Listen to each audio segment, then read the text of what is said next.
الحمد لله نحمده ونستعينه ونستغفره ونعوذ بالله من شرور أنفسنا ومن سيئات أعمالنا من يهده الله فلا مضل له ومن يضلل فلا هادي له وأشهد أن لا إله إلا الله وحده لا شريك له وأشهد أن محمدا عبده ورسوله أما بعد فإن خير الحديث كتاب الله وخير الهدي هدي محمد صلى الله عليه وسلم وشر الأمور محدثاتها وكل محدثة بدعة وكل بدعة ضلالة وكل ضلالة في النار يا أيها الذين آمنوا اتقوا الله حق تقاته ولا تموتن إلا وأنتم مسلمون يا أيها الناس اتقوا ربكم الذي خلقكم من نفس واحدة وخلق منها زوجها وبث منهما رجالا كثيرا ونساء واتقوا الله الذي تساءلون به والأرحام إن الله كان عليكم رقيبا يا أيها الذين آمنوا اتقوا الله وقولوا قولا سديدا يصلح لكم أعمالكم ويغفر لكم ذنوبكم ومن يطع الله ورسوله فقد فاز فوزا عظيما اللهم صل على محمد وعلى آل محمد كما صليت على إبراهيم وعلى آل إبراهيم إنك حميد مجيد اللهم بارك على محمد وعلى آل محمد كما باركت على إبراهيم وعلى آل إبراهيم إنك حميد مجيد قال الله تبارك وتعالى في القرآن المجيد فأعوذ بالله السميع العليم من الشيطان الرجيم من همزه ونفخه ونفثه لقد كان لكم في رسول الله أسوة حسنة لمن كان يرجو الله واليوم الآخر رب اشرح لي صدري ويسر لي أمري واحلل عقدة من لساني يفقهوا قولي رب زدني علما رب زدني علما رب زدني علما سبحانك لا علم لنا إلا ما علمتنا إنك أنت العليم الحكيم ہر قسم کی حمد و ثنا،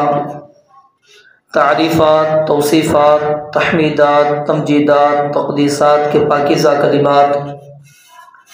صرف اللہ وحدہ لا شریک لہ کے لیے، جو اس پوری کائنات کا تنہا خالق و مالک، رازق، مشکل کشا ہے۔ بے شمار انگنت لا تعداد درود و سلام جناب محمد الرسول اللہ صلی اللہ علیہ وآلہ وسلم کی ذات اقدس کے لیے، جن کو اللہ رب العالمین نے انسانیت کے لیے رشد و ہدایت کا سفیر بنا کر مبعوث فرمایا۔ مختصر حمد و صلوات کے بعد آج آپ معزز سامعین کے سامنے نبی مکرم علیہ الصلاۃ والسلام کی سیرت کا ایک حصہ اس حوالے سے رکھنا چاہتا ہوں کہ نبی مکرم علیہ الصلاۃ والسلام کا لوگوں کے ساتھ تعلق کیسا تھا۔ اگرچہ آپ کو اللہ تعالیٰ نے ایک مقام دیا، ایک عزت دی، نبوت و رسالت سے آپ کو سرفراز کیا، لیکن اس کے باوجود نبی مکرم علیہ الصلاۃ والسلام کا عام لوگوں کے ساتھ کیسا تعلق تھا، اپنے عزیز و اقارب رشتہ داروں کے ساتھ، دوست احباب کے ساتھ، آپ کے محلے داروں کے ساتھ، اور حتیٰ کہ اگر آپ کے ارد گرد رہنے والے، آپ کے علاقے کے اندر رہنے والے یہود و نصارہ بھی ہیں، ان کے ساتھ آپ کا تعلق کیسا تھا، اس حوالے سے چند گزارشات عرض کروں گا۔ رب العالمین سے دعا ہے کہ اللہ تعالیٰ حق اور سچ بیان کرنے کی اور اس کے مطابق عمل کرنے کی توفیق عطا فرمائے۔ معاشرے میں عمومی طور پر یہ دیکھنے میں آتا ہے کہ اگر ہمارے بنائے ہوئے اسٹیٹس کے مطابق کوئی شخص ہم سے میچ نہیں کرتا تو ہم اس کو کوئی اہمیت نہیں دیتے۔ اگر وہ ہمارے اسٹیٹس کے برابر ہے یا ہمارے اسٹیٹس جتنا اس کا اسٹیٹس ہے، پھر ہم اس کی عزت بھی کرتے ہیں، توقیر بھی کرتے ہیں، اس کے ساتھ اٹھتے بھی ہیں، بیٹھتے بھی ہیں، اس کے معاملات کے اندر شریک بھی ہوتے ہیں۔ لیکن اگر وہ ہم سے کسی لحاظ سے کمتر ہے،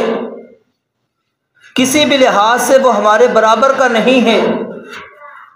ہم اس کو کوئی اہمیت نہیں دیتے۔ اور اگر کوئی عہدہ ہمارے پاس مل جائے، ہمارے پاس کوئی عہدہ ہو، کوئی منصب ہمارے پاس ہو، معاشرے کے اندر سے ایک امتیاز ہمارے پاس موجود ہو، پھر تو ہم بالکل ہی کسی کو توجہ نہیں دیتے۔ ہم پھر اگر خوش آمدی کرتے ہیں یا پھر کسی کے ساتھ تعلق قائم رکھتے ہیں تو یا تو وہ جو ہم سے اونچا ہوگا یا پھر جو ہمارے کم از کم برابر ہوگا۔ نبی مکرم علیہ الصلوۃ والسلام کی سیرت کو اٹھا کے پڑھیے،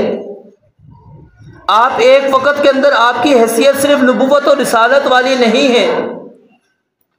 ایک ہی وقت کے اندر آپ کی کئی حیثیتیں قرآن و حدیث کے اندر موجود ہیں۔ آپ وقت کے حاکم بھی ہیں، قاضی بھی ہیں، جج بھی ہیں، امام بھی ہیں، خطیب بھی ہیں، سپہ سالار بھی ہیں، شوہر بھی ہیں، والد بھی ہیں۔ نبی علیہ الصلوۃ والسلام کی ایک ایک حیثیتیں موجود ہیں، لیکن اس کے باوجود اتنا بڑا مقام ہے آپ کی۔ ہماری تو حیثیت 1 سے 2 یا 3 یا 4 پہ ختم ہو جائیں گی، آپ کے پاس ہر چیز موجود، لیکن اس کے باوجود نبی مکرم علیہ الصلوۃ والسلام کی سیرت کا اگر ہم مطالعہ کرتے ہیں، احادیث کا مطالعہ کرتے ہیں، ہمیں 20 ایسے واقعات ملتے ہیں کہ نبی مکرم علیہ الصلوۃ والسلام کا تعلق عام افراد جیسا تھا۔ آپ برابری والا سلوک کیا کرتے تھے، کبھی بھی آپ نے یہ نہیں رکھا کہ نہیں یہ میرا قریبی زیادہ ہے، یہ دور کا ہے، یہ میرا قریبی صحابی ہے، یہ دور کا صحابی ہے، یہ میرا عزیز ہے، رشتہ دار ہے، وہ دور کا ہے، نہیں، یہ مسلمان ہے، یہ کافر ہے، یہ یہودی ہے، یہ مشرک ہے، نہیں، آپ نے سب کے ساتھ برابری کا سلوک رکھا۔ تو نبی مکرم علیہ الصلوۃ والسلام کی سیرت کا یہ پہلو ہمیں یہ چیز واضح کرتا ہے کہ ہم بھی اپنی زندگی اسی انداز سے گزاریں۔ اگر اللہ نے ہمیں کوئی مقام دیا ہے، کوئی عزت دی ہے، کوئی مرتبہ اللہ رب العالمین نے ہمیں دے دیا ہے، مال و دولت کے لحاظ سے، عزت کے لحاظ سے آپ کے پاس کوئی عہدہ منصب موجود ہے، لیکن آپ اس چیز کو یاد رکھیے، یا ایھا الناس انا خلقناکم من ذکر و انثی وجعلناکم شعوبا وقبائل لتعارفوا، کہ تمہاری سب کی تخلیق ایک مرد اور ایک عورت آدم اور حوا علیہ السلام سے۔ نبی مکرم علیہ السلام نے حجۃ الوداع کے موقع پر یہ پیغام دیا سب کو کہ کسی کو کوئی فوقیت، کوئی اہمیت، کوئی فضیلت نہیں ہے، کسی عربی کو عجمی پر، عجمی کو عربی کے اوپر، سیاہ کو سفید کے اوپر، سفید کو سیاہ پر، سرخ پر، کسی پر کوئی اہمیت کسی کو نہیں ہے۔ ہاں، ان اکرمکم عند اللہ اتقاکم، اللہ کے ہاں اگر معزز ہے، عزت ہے، مقام ہے، مرتبہ ہے تو تقوی کی بنیاد کے اوپر ہے، تقوی کے علاوہ کوئی اہمیت نہیں۔ تو نبی مکرم علیہ الصلوۃ والسلام کی اس سیرت کے پہلو کو ہم نے اپنانا ہے، اپنے معاملات پر بھی ہم نے غور و فکر کرنا ہے۔ کیا نبی مکرم علیہ الصلوۃ والسلام نے جس طرح لوگوں کے ساتھ آپ کے معاملات تھے، نبی علیہ الصلوۃ والسلام عام شہری کی طرح سب کو برابری کا حقوق دیا کرتے تھے، کیا ہم بھی اسی طرح حقوق رکھتے ہیں، حقوق ادا کرتے ہیں یا نہیں کرتے؟ تو میں چند واقعات آپ کے سامنے یہودیوں کے حوالے سے پہلے بیان کرتا ہوں کہ نبی مکرم علیہ الصلاۃ والسلام کس طرح آپ کا تعلق ایک شہری کی حیثیت سے آپ ایک یہودی کے ساتھ بھی آپ کا تعلق کیا ہے، احادیث کا مطالعہ کر کے دیکھیے۔ جب نبی مکرم علیہ الصلاۃ والسلام اس دنیا سے جاتے ہیں، آپ کے اوپر قرض موجود تھا، اور قرض بھی کس کا تھا؟ یہودی کا تھا۔ یعنی کہ نبی مکرم علیہ الصلاۃ والسلام مالی معاملات بھی یہودیوں کے ساتھ کر رہے ہیں۔ آپ نے اپنی زرع اس یہودی کے پاس رکھوائی بھی تھی گروی کے طور پر، اور آپ نے اس سے قرض لیا تھا۔ اسی طرح ایک یہودی نبی مکرم علیہ الصلاۃ والسلام نے اس سے قرض لیا، فتح الباری کے اندر یہ واقعہ موجود ہے۔ تو اس نے ابھی 3 دن مدت کے اندر رہتے تھے، جو وقت طے ہوا کہ جی اتنے دن کے بعد فلاں دن میں آپ کو آپ کا قرض ادا کر دوں گا۔ وہ یہودی آ جاتا ہے،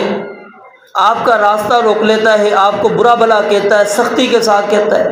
یعنی ظاہر ہے جس نے پیسے لینے ہوتے وہ دکھاتا تو ہے نا کہ جی میں نے آپ کو قرض دیا ہوا ہے۔ تو اس نے بھی اسی انداز سے روب جھاڑنے کی کوشش کی، آپ علیہ الصلاۃ والسلام پر اپنا دبدبہ دکھایا، آپ سے سختی کے ساتھ گفتگو کر رہا ہے۔ لیکن یہاں پر بھی نبی علیہ الصلاۃ والسلام کی سیرت کا مطالعہ کریں، وقت کے حاکم ہیں،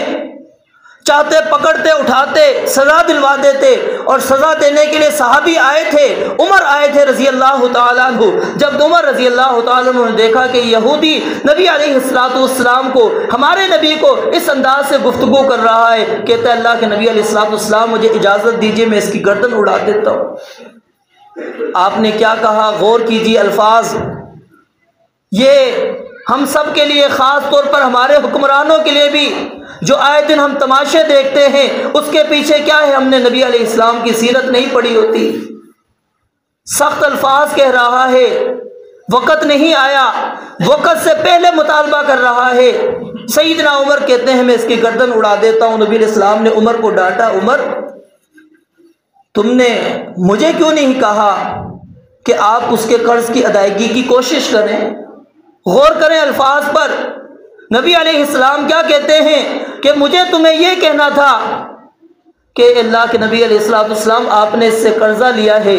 لہٰذا وقت قریب آ رہا ہے، آپ بھی قرض کی ادائیگی کی تیاری کریں، اس کو قرض دے۔ اور اس شخص کو آپ یہ کہتے کہ بھائی ابھی 3 دن موجود ہیں، آپ کس لحاظ سے مطالبہ کر رہے ہیں وقت سے پہلے؟ آپ کا مطالبہ جائز نہیں۔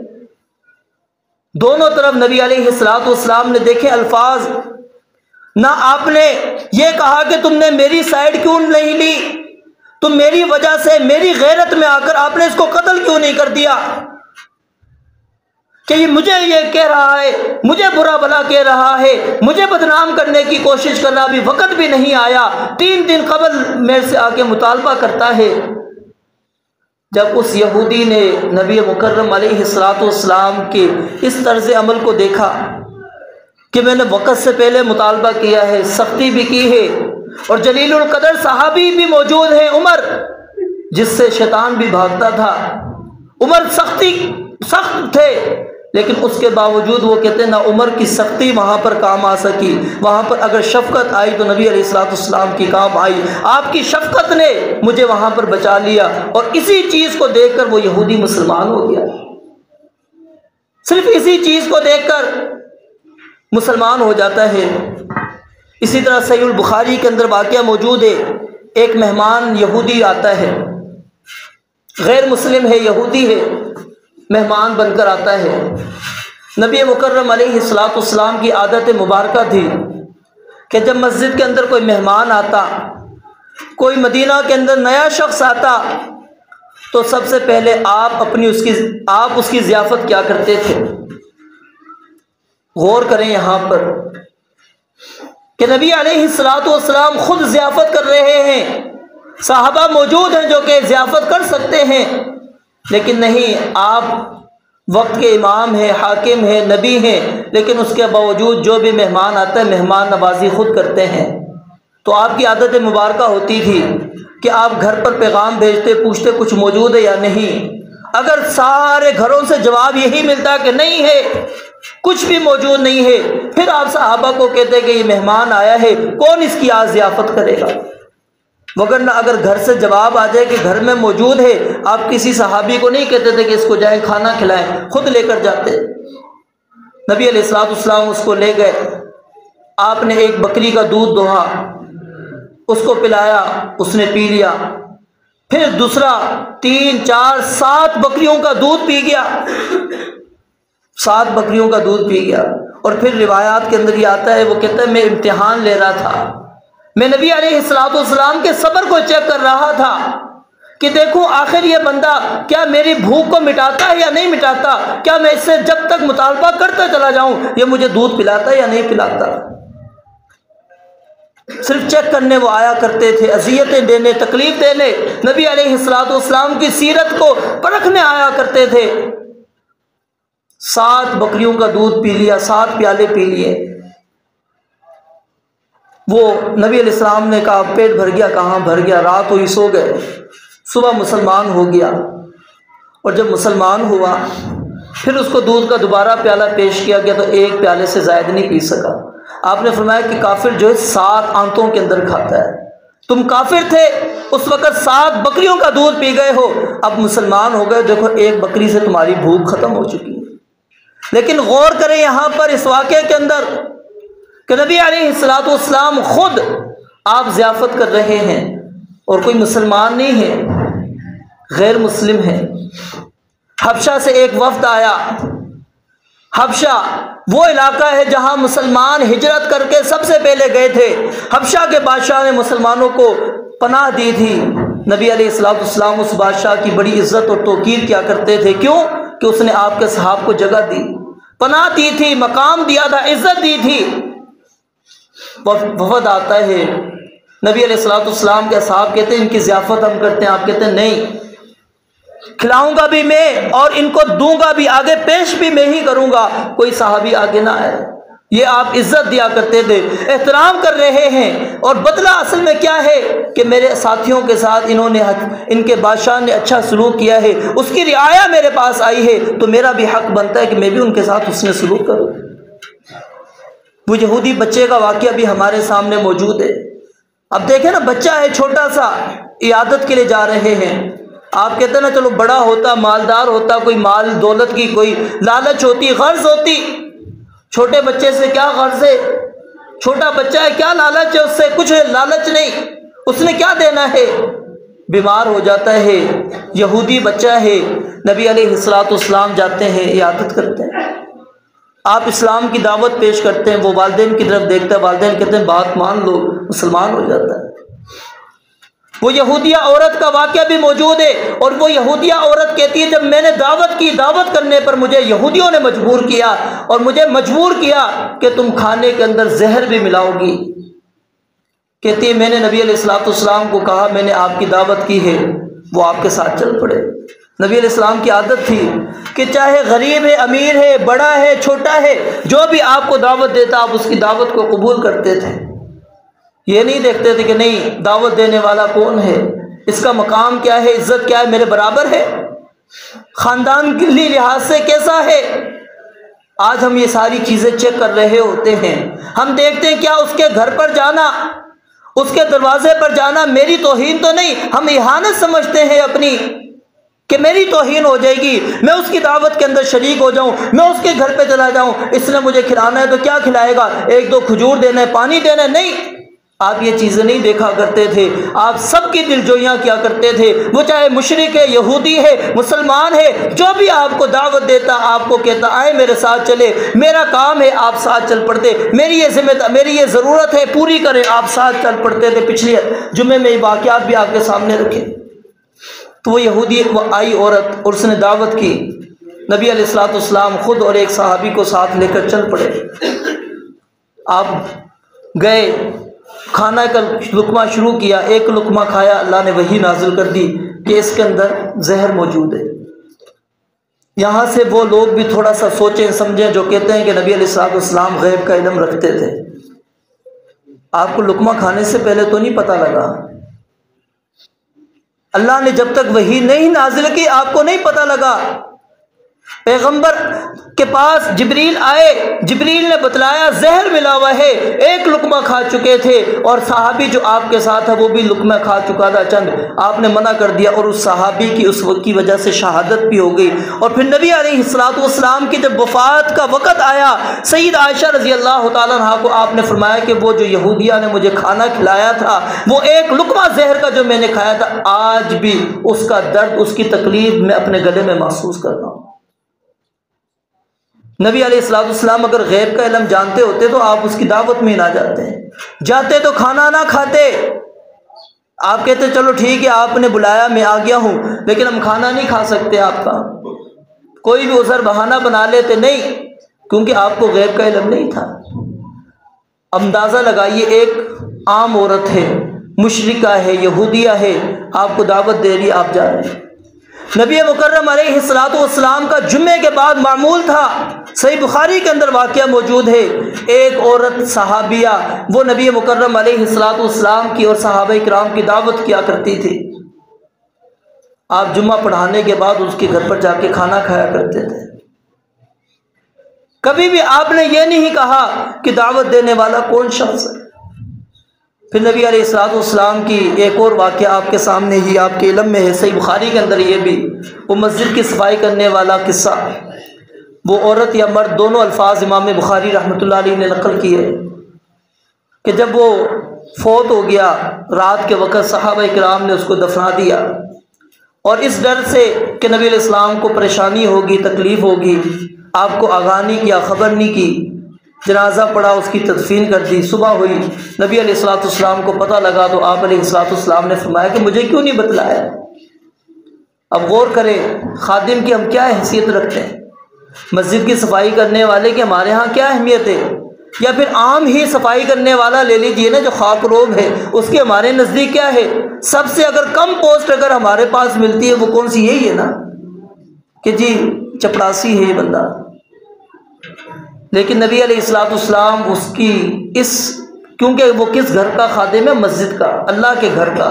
آپ نے صحابہ کے سامنے، لوگوں کے سامنے اس کا جنازہ پڑھ کر اس چیز کو واضح کر دیا کہ اگر اللہ کے ہاں مقام عزت مل جائے، چاہے بندہ وہ معمولی کام ہی کیوں نہ کرتا ہو، تمہاری نظر میں اس کی کوئی اہمیت نہیں، اللہ کے ہاں اہمیت ہے۔ صحابہ کو آپ کہتے ہیں مجھے اس کی قبر بتلاؤ، قبر پر جاتے ہیں اور نبی علیہ السلام جا کے قبر پر جنازہ پڑھتے ہیں اس کا۔ ایک دفعہ ایک موقع پر، یہ صحیح مسلم کے اندر واقعہ موجود ہے، نبی مکرم علیہ السلام کے ساتھ ایک صحابی چلے گئے، نبی علیہ السلام نے بھی غسل کرنا تھا، تو اس صحابی نے آپ کو اوٹ دی، پردہ دیا تاکہ آپ آرام سے غسل کر سکیں۔ اب غور کریں یہاں پر، جب غسل سے فارغ ہوئے، اب اس صحابی نے بھی غسل کرنا تھا، تو نبی علیہ السلام کپڑا لے کر کھڑے ہو گئے۔ صحابی نے کہا اللہ کے نبی علیہ السلام آپ چھوڑیں، آپ جائیں، کہا کہ نہیں، تم غسل کرو، میں پردہ کرتا ہوں، اوٹ دیتا ہوں تمہیں، تم آرام سے غسل کر لو۔ اتنے سادگی والے نبی بتائیں، عاجزی انکساری والے نبی، جس کا ہر ایک کے ساتھ ایک تعلق اور مساویانہ سلوک، برابری والا سلوک، کہیں پر آپ نے کہیں کوئی فرق نہیں رکھا۔ تو میرے بھائیوں، ہم سب یاد رکھیں آدم علیہ السلام کی اولاد ہیں، ہم سب کا مقام عزت ایک ہے، ایک ہی مرتبہ ہے، چاہے آپ کا تعلق کس خاندان سے، میرا تعلق کس خاندان سے، آپ کس عہدے پر ہے، میں کس عہدے پر ہوں، نہیں، اس چیز کو ہم نے نہیں دیکھنا۔ ہم نے دیکھنا ہے، انسانیت کو مد نظر رکھنا ہے کہ اس بندے کو ضرورت کس چیز کی، حاجت کس چیز کی ہے، کیا چیز کا یہ محتاج ہے۔ اور نبی مکرم علیہ السلام نے اس حسن سلوک کرنے کی تاکید،